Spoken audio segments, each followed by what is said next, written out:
আমি আছি তো, কার এত বড় সাহস রে? আমার সাহস আছে, কারো সাহস না থাকলেও আমার আছে। আমি যাকে তাকে ছিনতাই করতে পারি, বুঝেছ?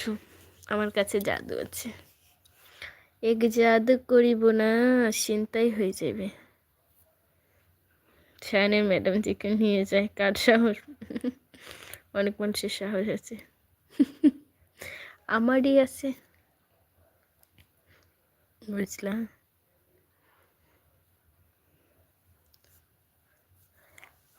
আমার অনেক সাহস, আমি কেউ ভয় পাই না, আমার সাহস বেশি। আমার সাহসও বেশি, আমার রাগও বেশি, অতিরিক্ত সাহসও বেশি, রাগও বেশি। আর যার উপর রাগ উঠে তারে তাকে রে কি বলবো, ইচ্ছা মতন ছাড়া দেয়, ইচ্ছা মতন। যতক্ষণ তারে না ছাড়বো ততক্ষণ আমার শান্তি হয় না।